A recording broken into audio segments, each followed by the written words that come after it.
Empire.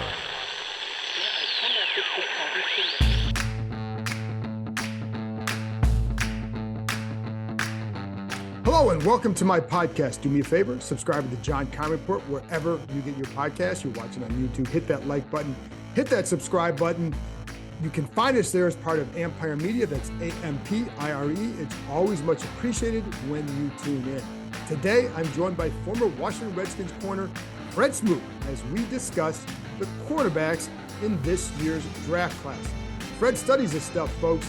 You can find him on Twitter at fsmoot21sean T. You can find him on Instagram at fsmoot27. That's of course his jersey number. Does some breakdowns with the Commanders on their sites with Logan Paulson. So check him out because he's a very smart guy, knows his stuff, especially when it comes to the cornerback class. So we go over all that stuff. By the way, you can read my work on ESPN.com. Of course, I hope you know that by now. Anyway, with Fred, we go over a lot of the top cornerbacks in this class, and there's some guys that he likes maybe that you can find after the second round, and where he feels maybe the sweet spots are to find one, and the gap between some of the top corners and some of the guys at the end of the first or even into the second round. How big is that gap? Is there a gap? What would he look for in a corner? What does he feel Washington needs to get out of their cornerback, whoever they take? And we also kind of get into, the style of defense. Not every corner fits every style of defense. So who are some guys that would fit in what Washington wants to do? Get into all that, folks. So buckle up. Always a fun ride with Fred Smoot. So here's my conversation with former Washington corner Fred Smoot.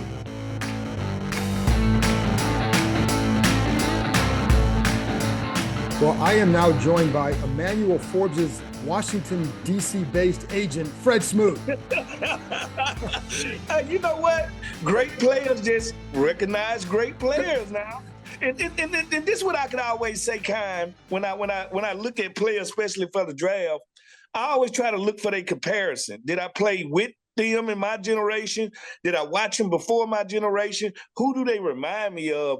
And Emmanuel Forbes, of course, I'm going to have to say a little myself sprinkled in there because, I was a skinny corner. Yeah. I was never injury prone. He's never injury prone, can go get the ball.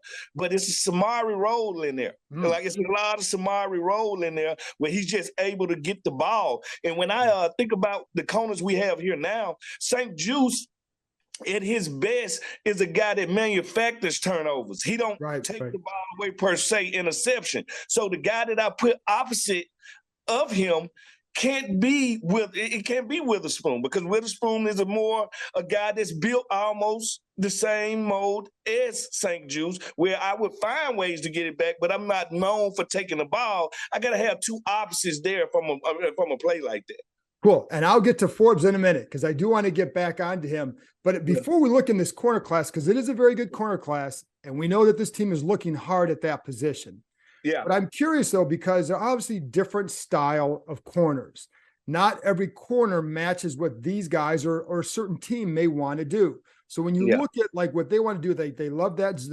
They use that zone match really well last year. They want to do that. How important, when you're looking at these corners, are you taking that into consideration, and how big a factor is that? You have to, because you got to watch the film and see. You got to see them play off man. That's the key to play zone match. You got to be good at off man, and you got to be very patient in your back pedal. And some guys, like a Darrell Reeves, it was hard to turn him out to make him turn his hips. He was one of those guys. He would stay into his back pedal 17 yards down the field. So. That's what you're looking for. And some of these guys are known for their press. When you look at a Christian Gonzalez, a long guy known for his press, a Jerry Porter Jr., a guy that's known for his press, but yet again, a guy that doesn't have a lot of interceptions. He has a lot of intangibles, but not a lot of interceptions. And ask yourself, is he the type guy at 6'2", 200 plus pounds that you want to put at 8 yards and backpedaling backwards? Right. And I think when you're looking at productivity with the interceptions, because Porter is going to be a press man. You're going to get those picks are going to come a lot in off man or zone, correct? Yeah. So, when you're looking at the productivity, how do you say like, okay, he's playing a lot of press man. Is he a guy that can take it away? What little signs, even in press man, are you going to look for to see, like, could he translate to this and take the ball away a little bit more? Well, first of all, it's going to be, does he stay parallel to the line of scrimmage? Is he patient? Do people make him turn his hips? Do he voluntarily open up and turn his hips? Is he dictating the route? Is he trailing the route? Is he anticipating the route? Also, I need to, and what you can see at the combine in the private workouts is how smooth is he in the back pedal? Is he very smooth, or is he an up and down bobbing guy? Do we have to work on those things? The one thing you want to see is, what is a defining trait? And when you say defining trait, what's that one thing that you do better than you do any other thing? I would say with a Jerry Porter, it would probably be his physicality. It would be his physicality. I wouldn't say it's his ball skills. I wouldn't say he's the smoothest back pedal. With a Christian Gonzalez, it's more of, he does a little bit of everything good. He has no one defining quality. You look at Cam Smith, who I really do love at South Carolina. Oh, he's a feisty guy, and he what I call the parrot on the shoulder. Once you get great defensive linemen, you need that DB that yaps, that parrot on the shoulder of a giant. He's that type guy that'll bring in that personality that can do it. Like, I could legitimately see 5 or 6 of these guys going in the first 40 picks, only because it's a weak wide receiver draft that nobody wants to talk about. Right.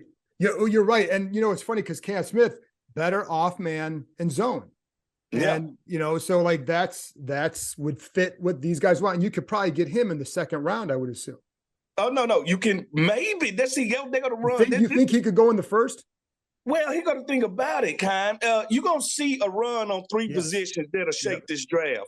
And that'll be a quarterback. Somebody's going to move and jump for some of these quarterbacks. It's going to be offensive tackles, and it's going to be cornerbacks. They are going to be the identifiers.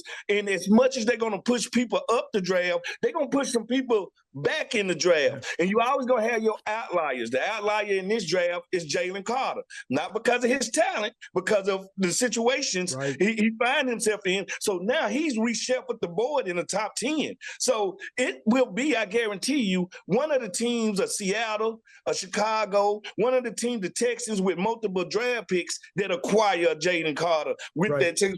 So it's going to be. And that's why I think we at that gray spot.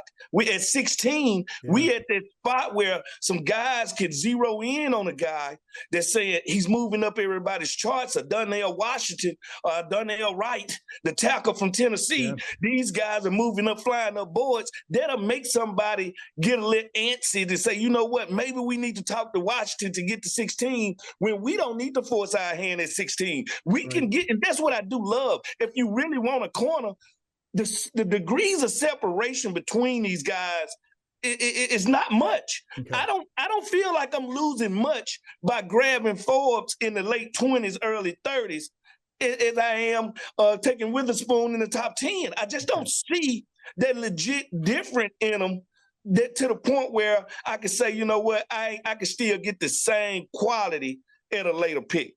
Yeah, and to be honest, I like Witherspoon, but I see what you're saying. Like, I like that feistiness that he adds, but I see what you're saying too about the need to get someone who kind of does something what you don't have, give you something you don't have. And I also think with this pass rush, they would do well by having a corner like you're watching. Like I'm watching Deontay Begg sometimes, and I know like there's some, his ball skills in the air, not the best, but what you're seeing is the result of when there's pressure on a guy. Or Forbes was the perfect guy with that. Like there are times where that ball is off target because of the rush and he pounces. He takes advantage of it. There go your things. You have guys like I separate my corners. Some guys are just true thieves. Some guys are ball hawks, meaning they're actually wide receivers that's playing corner. All right, you got 2 types of corners. You got your ex-wide receivers who are usually the skinny, taller build, and you got your ex-running backs, similar to Sean Springs, bigger body, and Champ Bailey, more of a receiver at corner. I tend to like the receivers. All right, that's what you get into D'Angelo Hall. You get an ex-wide receiver now. They're not just playing routes. They're anticipating routes. Right. They know routes. They've ran routes, and they're prone to catch the ball. Yeah, they're going to give up some passes because they're going after the ball. But then you have the safer guys that's going to make sure I'm going to try to break this up and make sure I secure the tackle. With St. Juice on one side, I think you have to get that thief on the other side, somebody that take chances, somebody that anticipates 3rd and 5. They're going to run slants on me. I'm not moving. I'm finna go steal this ball. That's what you get with a couple of these guys in this draft. Well, let's stick on Forbes for a second, because when you watch him, like, he does seem to anticipate what is coming. Yeah. And is that, how much instincts to me in football seem to be honed by smarts and film study, right? And all that. Yep. So is for him, why do you feel he's good with that? First of all, he's a football head. That's all he likes to do is talk. Like, I like football nerds. Like, football nerds makes their job a lot easier. It's a reason this guy jumps screen routes. All right? It ain't too many of these corners in this draft that jump screen routes and take them for 6. He's watched them running. He's waiting on the formation. He's waiting on the down and distance that they like to do it. So they go to corner. Like, when I watch Ringo, for all the talent that Ringo has, the anticipation is not there. Right. That's telling me his film study is not as tight as his God-given ability. And I think that's what the teams will want to see with him. Study habits, and how does he adjust when it's time to go get the ball. It plays as a corner, it's time to go turn the ball over. And that's what you see in some of these corners. Like I said, some of these corners, I must say this, they look damn good getting off the bus, kind. I'm talking about 6'2", 200 pounds. I'm all about football players. Am I coming to see you, and am I trying to get a bodybuilder? Or am I trying to get a football player? And usually the football players come in these abnormal packages. They look at a guy that's 170 pounds and say, how is he going to be able to make it? Well, he's been making it in the ACC pretty damn good for years. So I got to see the film with a corner. Like, show me solid film and show me, and I want to see you consistently shut stuff down. And somebody beat you on an odd route that they didn't plan all week for, they don't bother me. They're just telling me these people are taking the time out to know they can only beat you one or two ways. Right. And that tells me a lot. Did you know the largest ropes course and zipline park in the country is right here in the DMV? Located in the heart of Montgomery County, the Adventure Park at Sandy Spring combines climbing and ziplining to create an aerial obstacle course unlike any other. With challenges anywhere from 10 to 75 feet in the air, there is something for all skill levels. Looking for some family time or the perfect date night before football season starts? You can even climb and zip line under the stars. Would you rather keep your feet on the ground? Give axe throwing a try. With their projector systems, you can throw at traditional targets, play tic-tac-toe, connect four, or even hunt zombies. Listeners of this show can get $5 off any ticket by entering the code KEIM23DC at checkout. That's KEIM, KEIM 23DC. So there you have it, folks. Climbing, ziplining, axes, food, and bonfires right in your backyard. The weather is warming up, so it's the perfect time to head outside and join the adventure at www.theadventurepark.com.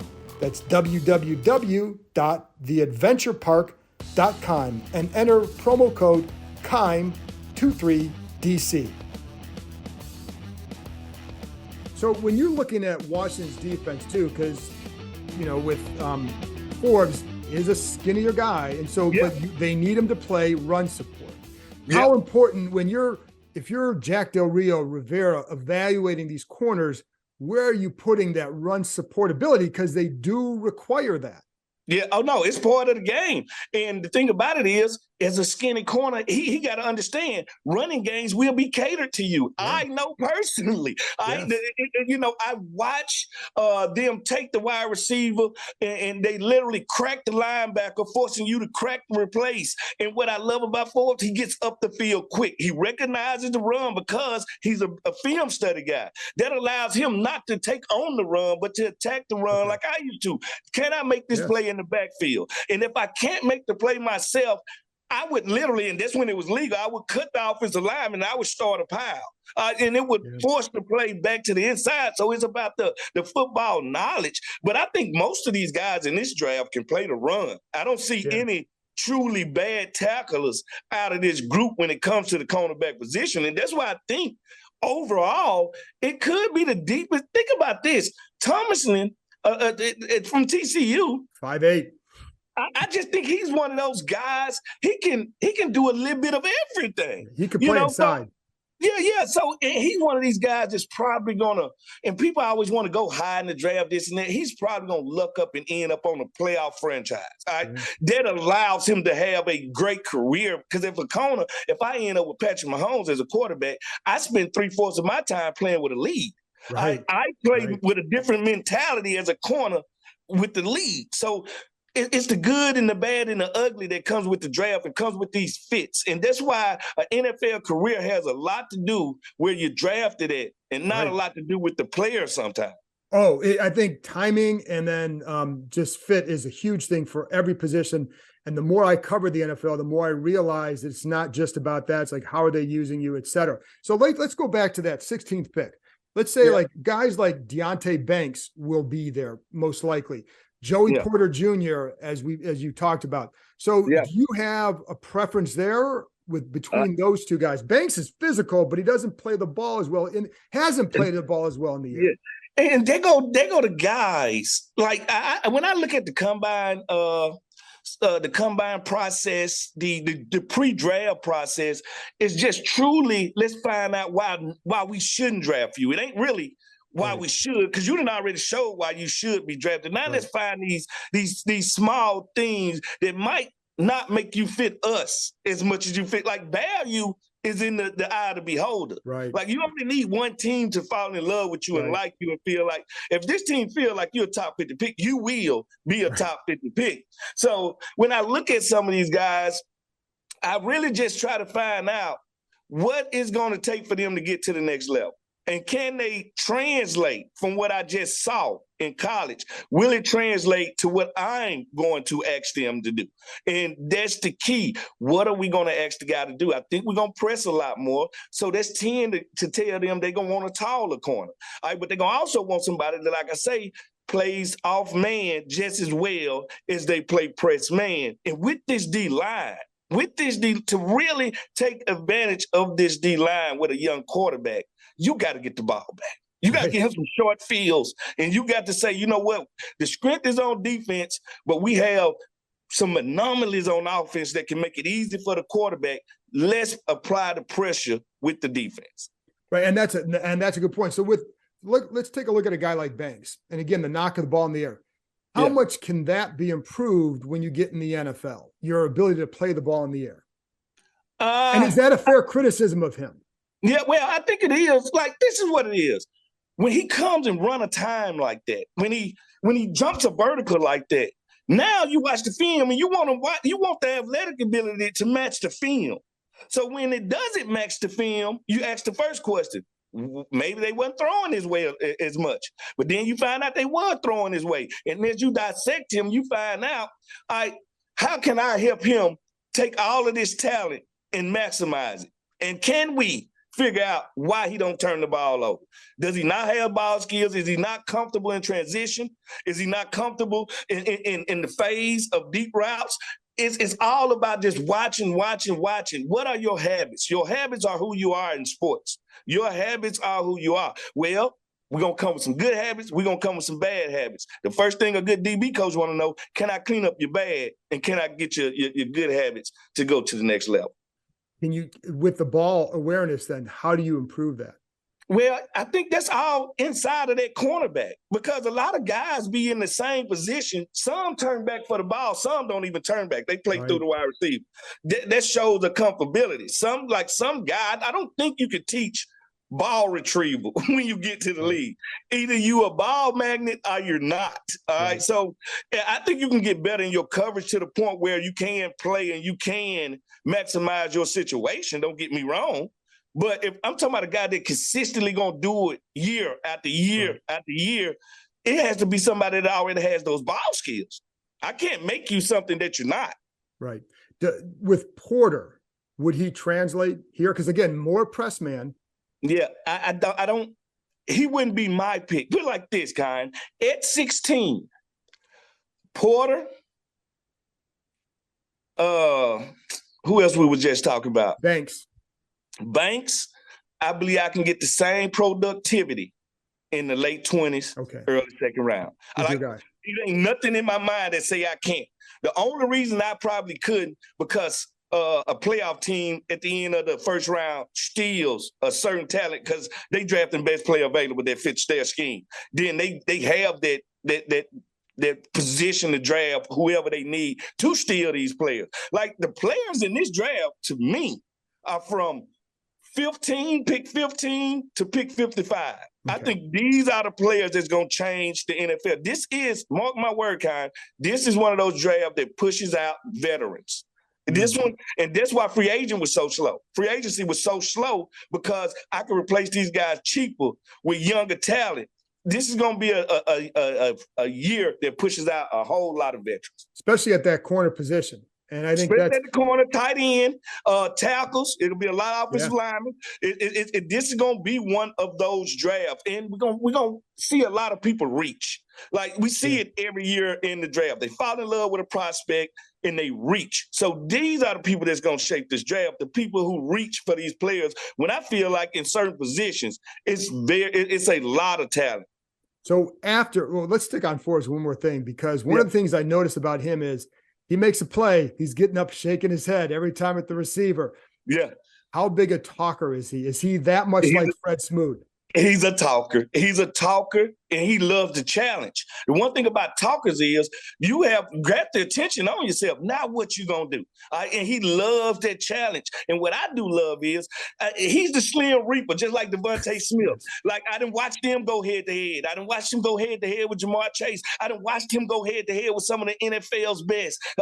Jefferson, he has been in that ram. He has had to check those guys. And I just think he has that confidence. And he one of those guys, once he get his hands on the ball, he's a Lamborghini. Like nobody, and if you go back and watch his film, watch how many times he intercepts the ball and nobody else is in the screen.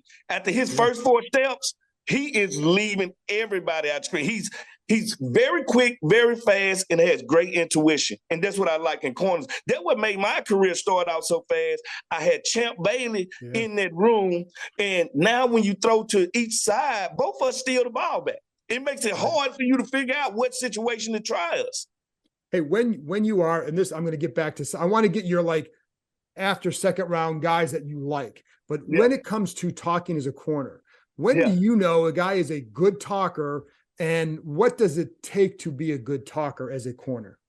I know you're a good talker when you get beat and you still talking. Okay. That's because now you're at your lowest. All right. When you get beat as a cornerback on national TV, that's a lonely situation. But to get up and say, "Come on back again," and keep coming, that tells me mentally you're locked in. Because the cornerback position is a position of failure. All right. It ain't who make the most plays, is who fails the less.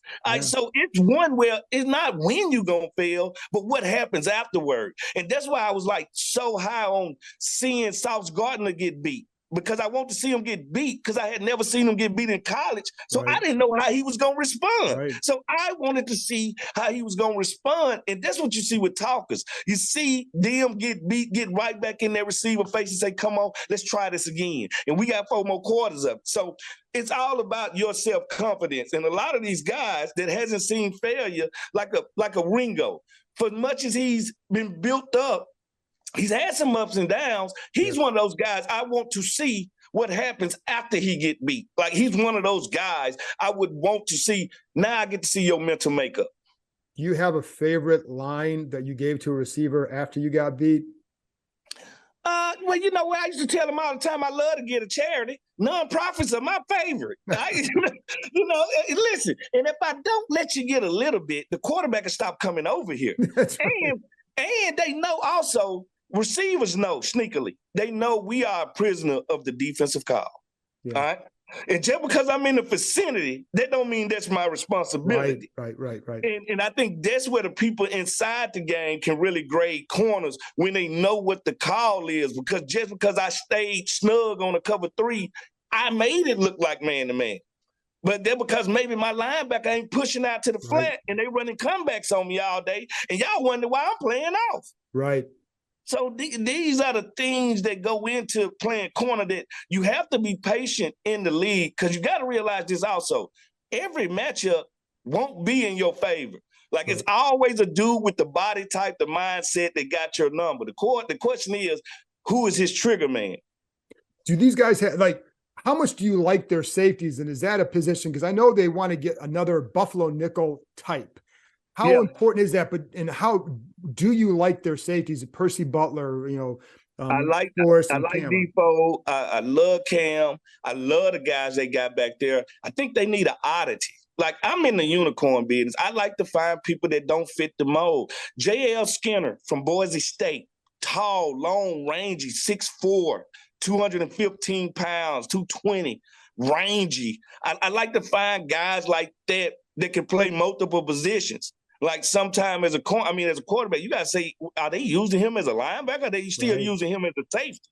And I hear coach all the time talk position flex. That's only to hide situational football. And that's why a safety like JL will be different than everybody on the roster. Like, I'm trying to find the same guy.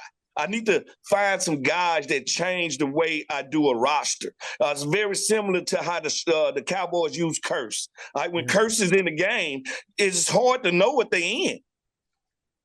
And what about Brian Branch? Did you study him at all?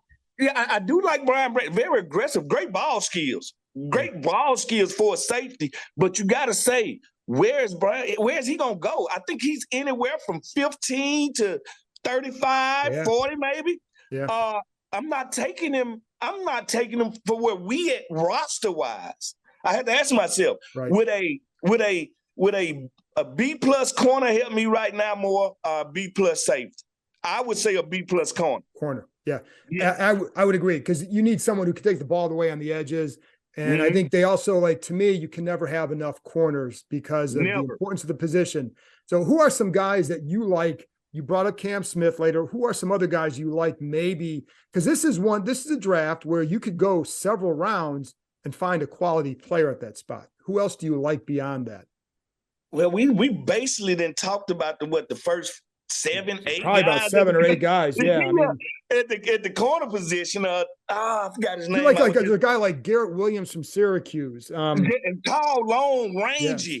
I like Garrett. Like, the thing about him is physical at the line of scrimmage, to be so tall, very flexible hips. That's what I'm about. I want good feet. I want fluid hips and good feet. Meaning, I don't want to see you fall much. I don't want to see the corners that fall. I don't like a corner has to be more athletically prone to be more like a cat than a dog. You never see a cat fall on his face. So I like to see guys that can keep their feet in. With the longer corners coming into the league right now, everybody's looking for one. Now, I got to ask myself, we're getting Garrett Williams. Is he a more ballic version of St. Juice? Like, I have to be roster conscious. Like, I don't like coaches that's not roster conscious. Like, I don't like to just draft a name because it's the best name available. Do they fit what we're trying to do over here? And what is my identifier at the corner?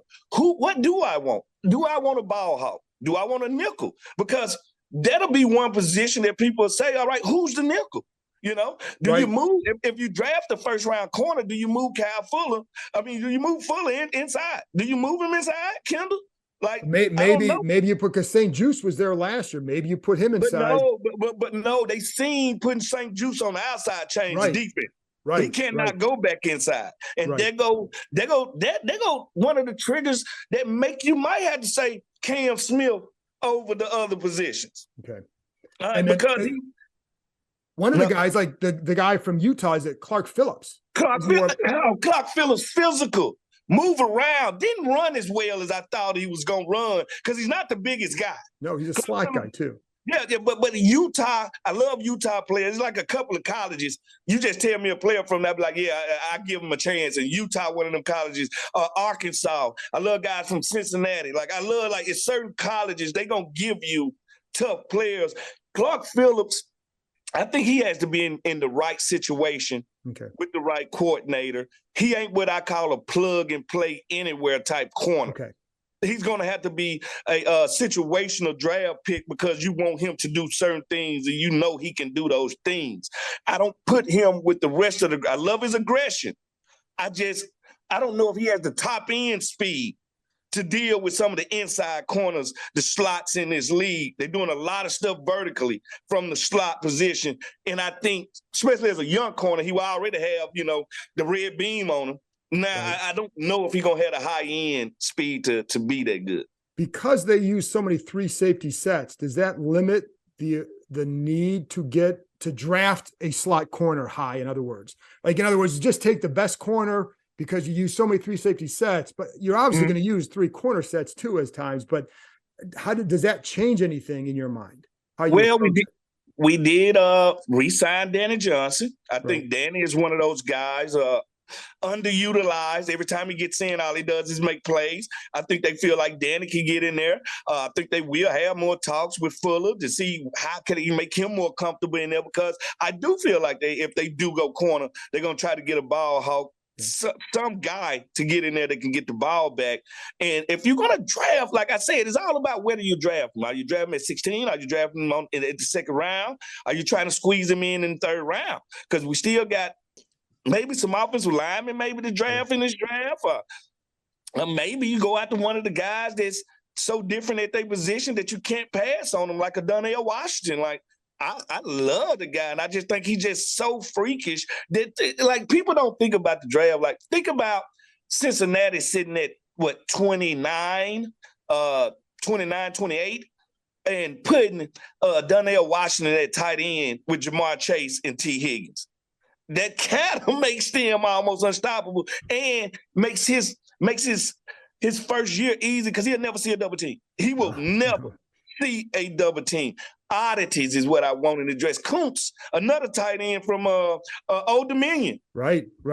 Big 6'6" can run with the wind. A lot of people don't know how athletic. So I would be looking, especially as Washington, I'm sure he's on the radar because he's in your backyard. Sure. And you can get that guy in the 4th, 5th round, maybe the 3rd. Right. And that's what I was going to ask you. The last thing, one guy, Tyreek Stevenson, you got any thoughts on him from Miami? I know who you're talking about. He sticks. The one thing I say about him, he plays with an even keel. The game don't ever look like it's too big. I need consistency. Like, I need him to be the same person he is all the time. Okay. He I can tell when the game is on his mind. Like, he shows up for big games. That's his thing. But what happens when you play Wake Forest? Where's the singular focus? And that's what they're looking at. They're trying to ask the questions why these players don't do this all the time. And that has a lot to do with them. And it's a lot of guys, like I say, that people have already basically gave him a gold jacket, like Jalen Carter. I actually think the D tackle, Clancy from Pittsburgh, I got a feeling he might be better. The more and more I watch him, it feels like I'm watching Aaron Donald all over again. Like, he's that type of athlete. And I think he ran a 4.4 at the D tackle. It's some guys in this draft. It's a couple of guys that's different. So the last thing I want to ask you, if there's no corner there at 16, if they don't, because you could always trade back, but let's say they stay there, It's not a corner. What position or what guy would you like to see get drafted here? If it has to be a corner, because I would really, or any spot. I would really like to have a tackle. Like, I like to be honest. I would really like to steal maybe Thanos from Ohio State, offensive lineman. Maybe Donnell Wright. I would love to have him from Tennessee. I would love like Smith from the center from from Minnesota. Osiris from Florida, the guard. Yeah. It's just you build your team from the inside out. And as a corner, I'd say that when my defensive lines were dominant, I was dominant. You want to change games, you change them like we did when we won Super Bowl, with the Hogs on one side and Dexter Manley and the rest of the dudes on the other. Yeah. We got that on the defensive line. We have to match the offensive line with the defensive line, and all of the skill positions will look better. Not some, all. So I'm all about get the meat, get the big dudes. I can steal these other dudes in a second because we're not going after no receiver. That's what I'm hoping. Somebody wants to come up to get Jackson Enigma, and they want to trade with us at 16 to do it. Right. No, I think you're right. And I think I'm with you on all that. Fred, you're the best. I appreciate it, man. Anytime, brother. Don't wait so long, Nikai. We got to back up. I don't want to abuse you. I know how it's sometimes hard to get you to open up, so I know you may need some time in between. You know it. I appreciate it, man. Anytime, brother.